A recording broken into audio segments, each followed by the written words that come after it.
Vale, doncs...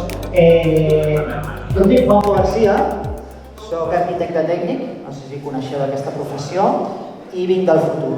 Bueno, no vinc del futur, però vinc a parlar-vos una mica de les solucions del futur. I per parlar de les solucions del futur hem de pensar primer en els problemes que tenim ja avui al present. Un dels primers problemes, dels problemes principals que tenim aquí a casa nostra, és l'emergència habitacional. Això ens afecta, jo diria que és a dia d'avui el problema principal que tenim. Notícies com aquestes les veiem cada dia, no? El jovent no pot accedir a un habitatge ni de compra ni de lloguer, com a molt pots pagant moltíssim optar a una habitació amb pis compartit, tot aquest tipus de coses, oi? Desnonaments, etc. Aleshores, aquesta és una emergència important que tenim. A nivell global tenim més emergències. Us diria que la principal és l'emergència climàtica. Això ja no ens afecta només aquí, ens afecta a tot arreu. I aleshores també tenim tot aquest tipus de notícies, no? Quan no tenim una sequera extrema, l'any següent tenim aquestes danes, tots aquests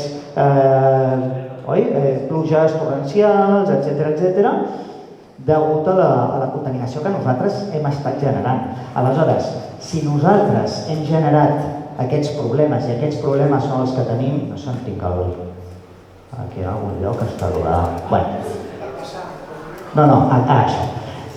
Si aquests són els problemes, la solució no pot sortir d'una altra banda, ha de sortir d'aquí mateix. Qui genera el problema? El sector de la construcció, que és el meu, o sigui, en part és culpa meva, és responsable d'un percentatge molt elevat d'aquest problema. És responsable del 35% de les emissions de CO2 i del 40% del consum final de l'energia. Necessitem energia per produir els materials, per transportar-los, per posar-los en obra, i després estem construint edificis que no estan ben condicionats i necessitem més energia per viure-hi còmodament a dintre. Passa. Aleshores, la solució al problema habitacional i al problema climàtic que tenim, proposem que sigui la bioconstrucció. La bioconstrucció seria construir, com s'ha construït tota la vida, però fent servir materials naturals, materials saludables... Gràcies. Com ja feien els nostres avis i els nostres besavis. Què passa? Ve aquest tio que diu que ve del futur a dir-nos que he de construir casitas com mi abuelo. No. Aquests són els materials, aquests són els estils de vida saludable, però el que hem de fer és una arquitectura contemporània. Això està fet de terra. Fet de terra, crua, sense coure, és una tècnica que es diu tàpia. Hi ha moltíssimes tècniques, i després si us acosteu on estem nosaltres us en podem parlar de més. Però això es fa servir per un habitatge com aquest, de luxe, o per equipaments municipals. Això és la piscina municipal d'un poble que es diu Toro, a Zamora, i tot això no és de formigó, és de tàpia, de terra crua, i això és una piscina. A vegades la gent es pensa, ostres, clar, és que és un ambient humit i la meva zona és humida i no sé què, aleshores no construirem terra. No, si la teva zona és humida i és de costa, com aquí on estem, a mi el que em fa por és construir amb acer. Amb acer o amb formigó armat, que si no està ben executat, això és el que ens dona problemes, perquè el salitre i això es menja d'alguna manera aquest material. La terra funciona molt bé. Jo posaré només alguns exemples, perquè aquí no tindríem temps per ensenyar-ho tot, però sí que una mica perquè veieu que hi ha diferents opcions. En allà veiem clarament que era de terra, perquè es veien aquestes vetes, però en aquest altre, algú se li podia dir de què podria ser? Aquesta casa de què està construïda? A veure qui s'anima. Com? ¿De ladrillos? ¿Alguien ha dicho por ahí? ¿Sí? ¿De ladrillos? ¿De pedra? Diu algú altre? De què? De palla, diuen per allà? Està construïda de palla. Podria ser de tot això que dieu, perquè al final això és un revestiment, després parlarem de revestiments, doncs aquesta està construïda de palla, de boles de palla. A algú se li va acudir que si jo puc construir amb ladrillos, amb maons, amb totxos, o amb pedres, amb blocs de pedra, això són blocs de palla. Doncs jo puc construir amb blocs de palla, igual que serien aquests Aquests totxos que tenim aquí, doncs els meus totxos són la bala de palla. Després això va revestit, però tinc l'avantatge que la paret ja és superaïllant. El tema que parlàvem abans del tema tèrmic, energètic, aquesta despesa energètica, aquestes cases consumeixen molt poca energia per condicionar-les. I aquí hi ha alguns exemples de cases construïdes al territori. Totes aquestes estan a Catalunya, aquestes són un tastet, n'hi ha més de 100, de companys i companyes de la Red de Construcció Colpaja i altres que construïm amb aquests materials. Aquestes són cases, són habitatges unifamiliars. També tenim opcions, si parlàvem abans d'aquesta problemàtica d'accés a l'habitatge, doncs aquí, per exemple, això és a Alemanya, és un co-living, són edificis plurifamiliars. Tenim diversos apartaments construïts tots ells amb bales de palla. O en aquest cas, a França, que és un edifici d'habitatges públics de 8 pisos amb palla. O aquest que s'està construint ara, que és a Dinamarca, i són 10 pisos amb palla també. Una mica perquè entenguem que jo puc autoconstruir una caseta per tenir el camp o el que sigui, o puc fer els edificis de futur, els que necessitem. I tots aquests haurem de fer amb aquests materials, perquè l'emergència climàtica ens està demanant això, ens està exigint el petroli, ja sabem que s'acaba i que a més tenim problemes amb totes aquestes guerres que s'inventen i tot això. Aleshores hem d'anar a aquests materials.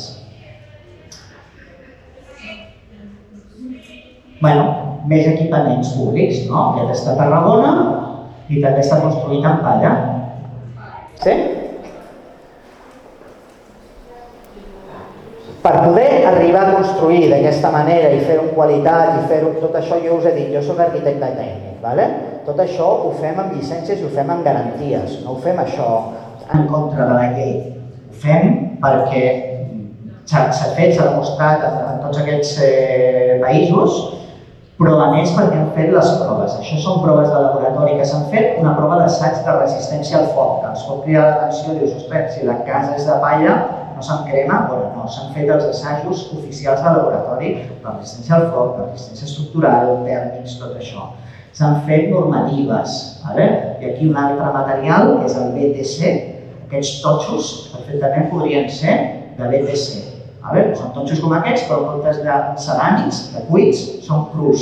Tenen resistència estructural, tot això, i d'això existeix, es poden fer de manera manual, amb una maquineta, o de manera industrial, amb una màquina hidràulica que ho pot fer així molt ràpid.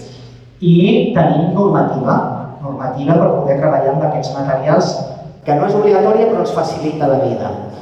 Igual que tenim aquesta normativa del BTC, ara a la Red de Construcció Colpaja, de què jo pertanyo, estem redactant a dia d'avui una norma per poder construir també amb bales de palla, amb més garanties i amb més facilitat. No vol dir que no es pugui fer, portem 30 anys construint amb aquest material i s'han fet més de centenars de cases a tot Espanya, però ara amb això ens facilitarà la vida.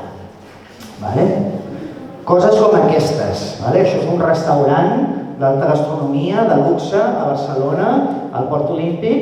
Això està fet amb IA. Sabeu què és la IA? Què és? Intel·ligència artificial. No, això és intel·ligència artesanal. Perquè això... Molt bé, era un acudit, però... Aquí està la intel·ligència i aquí està l'habilitat. Gràcies pel teu comentari. Ja ho feia una mica amb aquesta intenció, no? El que volem és que veieu que hi ha coses, les tecnologies, la intel·ligència artificial, totes aquestes tecnologies, són evolucions i les hem de fer servir. La maquinària, certes coses i tot això. Però hi ha certes coses que no es podran substituir per una màquina o per una tecnologia digital.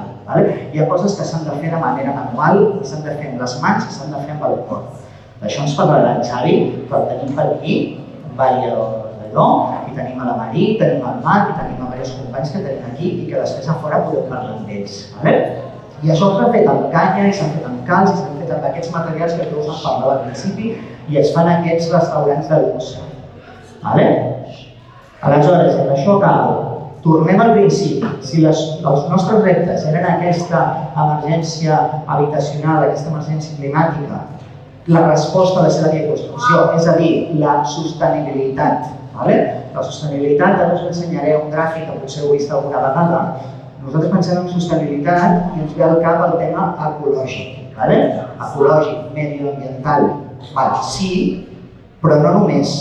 És important que aquesta emergència climàtica que teníem té a veure amb el medi ambient, amb el tema ecològic, però també teníem problemes socials, que n'hem parlat al principi, com el tema habitacional. Doncs tots dos s'han de conjugar perquè el sistema pugui ser habitable. Però perquè pugui ser completament sostenible s'ha d'afegir un altre sector a tenir en compte també, que és el sector econòmic. Això també és important, no ho podem deixar de vista. Un altre dels reptes que tenim és la incorporació al mercat de treball. És important parlar d'això avui, que esteu en aquest saló dels oficis i les professions. Lamento dir-vos que està molt complicat, que la incorporació al mercat de treball cada cop és més difícil, però aquell sector ha d'estar considerat perquè si no, no serà sostenible. Com ho incorporem? Tenim el que dèiem, el tema de la bioconstrucció que parlàvem, com a aspecte negatiu, com a inconvenient, tenim aquesta manca de professionals qualificats. Hi ha molts professionals que saben treballar en altres tècniques, però aquestes tècniques, que són les de futur, no hi ha tants professionals qualificats. I això fa que pugi el preu. Fer aquest edifici amb altres tècniques seria un edifici molt millor, molt eficient i tot això, però de preu estaria igual o potser fins i tot més car. Això permet, això sí, que qui ho faci es cobri un bon sou perquè és un especialista en una matèria que és d'especialitat. I aquests especialistes podeu ser vosaltres, que heu vingut aquí a veure quina pot ser la vostra professió de futur. Doncs si us interessa el tema de l'edificació, aquest pot ser el vostre sector. Nosaltres col·laborem, amb això estan involucrades moltes organitzacions, com la nostra, com la Red de Baja que hem parlat, universitats, col·legis professionals. Hi ha molts arquitectes tècnics i enginyers interessats en això, ja s'ensenyen certes coses en alguns centres formatius, però també necessitem formar treballadores i treballadors, constructors i constructores, com podríeu ser vosaltres. Això és una mica el que us volia dir. I ara el Xavi us parlarà des del cor una mica de qui som i què fem. Gràcies.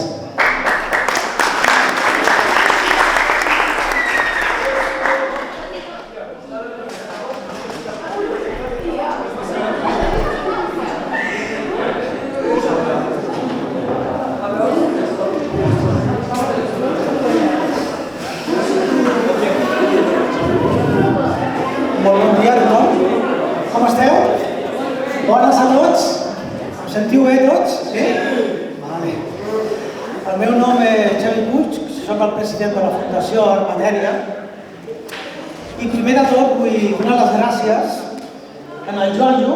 És una persona amb carrera universitària i que un apassionat de les feines fetes amb les mans i fer un bé a la societat i que tinguem un món millor. Aleshores, la Fundació Art Matèria tenim un col·lectiu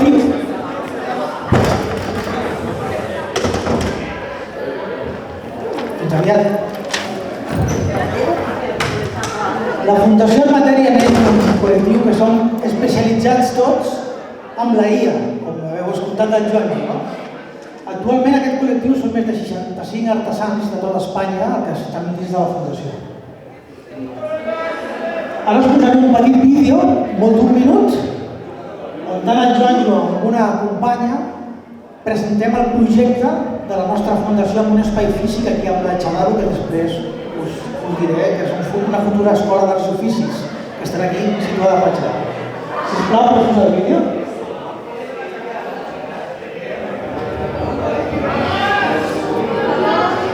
La Fundación Materia agrupa profesionales del sector de los oficios tradicionales artesanos, el arte, la arquitectura y la construcción.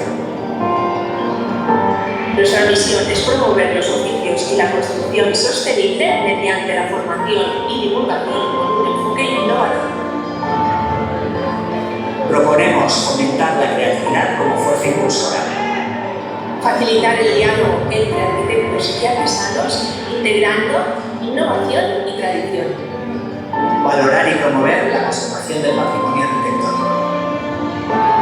Descubrir, aprender y construir un futuro sostenible, inclusivo y con belleza.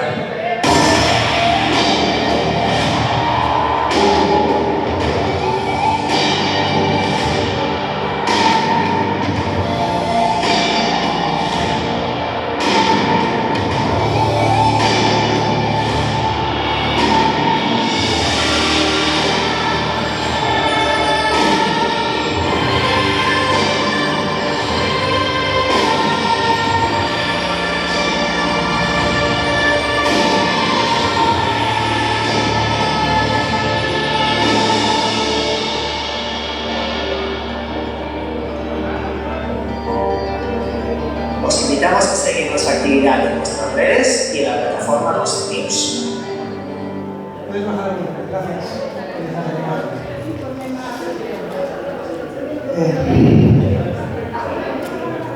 Us vull definir el col·lectiu el que som. Nosaltres som gent molt rara. Som tots personatges molt estranys. Tan estranys que ens agrada molt la nostra feina. I estimem la feina que fem.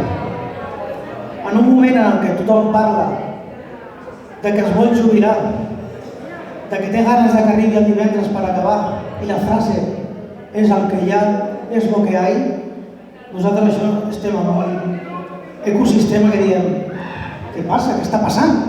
Si nosaltres disfrutem amb el que fem, gaudim amb el que fem, creem bellesa. I el nostre objectiu és fer de mirall d'aquest talent i qualitats que cada persona tenim. Cada persona té un talent i té una qualitat. I el més important, que cadascú de nosaltres intentem saber quina virtut i quina qualitat tenim. I és el que necessitem, no és el que volem, perquè nosaltres podem voler moltes coses i viurem en frustració. I el que necessitem és nodrir el nostre talent i la nostra virtut. És molt difícil saber això, perquè sou molt joves i cal tenir la ment molt oberta. Per això és important connectar-nos amb vosaltres mateixos, desconnectar-nos de l'exterior per poder descobrir-nos. Què hem creat nosaltres? Una plataforma digital en la que tindrem un col·lectiu d'artesans, un directori de xarxes d'escoles a nivell nacional, un newsletter d'informació amb el que podrem anar actualitzant tot el que està succeint a nivell d'aquest món d'oficis que estem visualitzant, perquè vosaltres ho podeu sentir identificat. Amb això connecto, amb això connecto, amb això connecto. El projecte de l'escola del Margalet és un espai que ha de ser per la gent. És un espai d'investigació i desenvolupament de materials nous fets amb materials locals.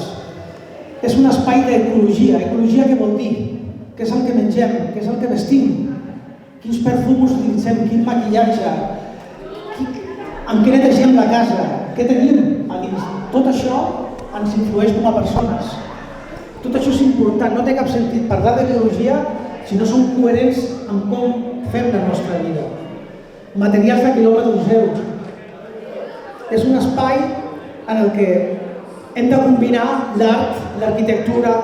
Quan dic d'art parlo de música, parlo d'escultura, parlo de pintura, parlo de construcció creativa i tot per la gent. És important que aquest projecte de l'escola del Margalet sigui de la gent que seran allà. Allà farem formacions, farem activitats, conferències, intercanvis internacionals. És importantíssim que puguem fer de mirall de les vostres qualitats i les vostres virtuts. I amb això us ajudarem des de la plataforma nostra digital, la Fundació Arpa Galler. Moltes gràcies a tots.